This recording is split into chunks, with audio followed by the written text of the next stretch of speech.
È sicuramente l'esperienza più totalizzante che si può fare durante un trekking. Passare una notte circondate da boschi, vette, panorami mozzafiato. Godersi tramonto e alba, i suoni e la calma della natura. La notte in tenda può regalare davvero tante emozioni. Ma qua posso metterla? E qua? E qua invece? Purtroppo in Italia la situazione legislativa riguardo all'uso della tenda è abbastanza nebulosa e con questo video vorrei aiutarvi a districarvi un po' nel ginepraio di regole che ci sono da seguire per l'uso appunto della tenda nei nostri trekking. Attenzione, mi focalizzerò solo sul discorso tenda legato al bivacco notturno e non legato al discorso campeggio, che è una cosa ben diversa. Sì, perché con la definizione campeggio, secondo la legislatura, si intende il fatto di piantare la tenda e lasciarla fissa nello stesso posto per almeno 48 ore, mentre per bivacco notturno si intende il fatto di piantarla al tramonto e toglierla all'alba, ma comunque per un periodo inferiore alle 24 ore. Che poi già qui secondo me le definizioni sono discutibili e ben poco conciliabili. Comunque sia, la legge sul campeggio prevede che sul territorio nazionale sia vietata quasi ovunque al di fuori delle strutture adibite, i campeggi che conosciamo tutti appunto, dove ci sono camper, roulotte e tende. Per quanto riguarda invece la legge sul bivacco, che è quella che ci interessa,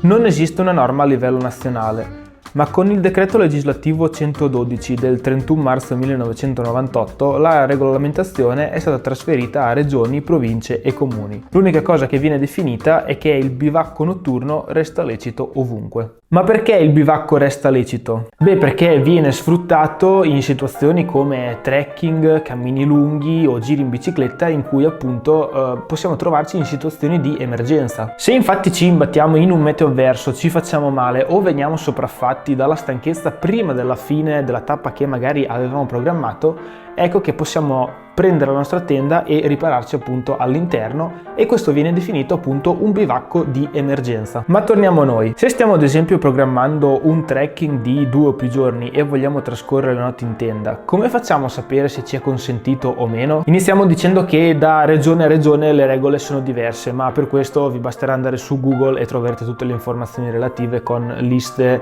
molto approfondite con i regolamenti delle varie regioni. Dopodiché dovremo valutare se all'interno del nostro percorso attraverseremo dei parchi naturali, che anche essi hanno delle regole che regolamentano la questione. Stesso discorso se invece stiamo affrontando un cammino che passa attraverso diversi comuni. Quindi a questo punto dovremo capire da comune a comune come viene regolamentata la cosa, anche se a dir la verità gli enti che si occupano dei cammini vi sapranno già indicare nel corso del chilometraggio del cammino quali sono i comportamenti da tenere rispetto all'uso della tenda. Come avrete capito, la questione è molto ingarbugliata. Aggiungiamo poi che nelle spiagge, per quello che so, è quasi sempre vietato, e che se invece volete metterla su un terreno privato, ad esempio in campagna, è ovvio che a quel punto dovrete chiedere l'autorizzazione direttamente al proprietario del terreno in cui intendete mettervi. Quindi come fare a capirci qualcosa? Secondo me la risposta è tanto semplice quanto, me ne rendo conto, una scocciatura, nel senso che ogni volta dovremo informarci dagli enti preposti su quello che dovremo fare durante il nostro trekking o cammino. Quindi contattare vari uffici, cercare magari informazioni online, e se non troviamo niente prendiamoci il disturbo e facciamo una telefonata per capire esattamente quello che ci è concesso fare nell'area che ci interessa.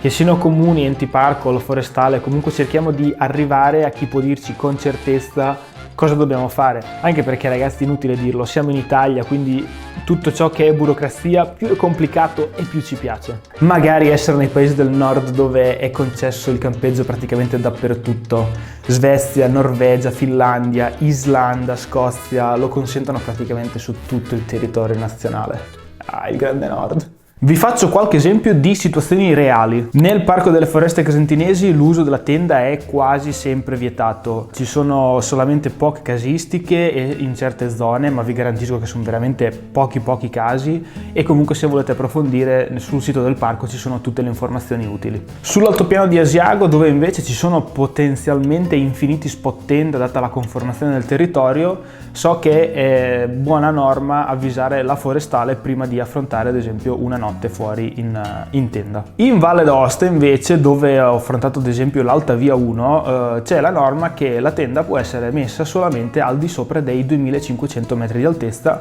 è una regola che vale in tutta la regione fra l'altro, e so che fanno questo perché viene considerato come bivacco alpinistico e quindi viene concessa la possibilità di mettere la tenda un po' dove si vuole, ma al di sopra di questa altitudine.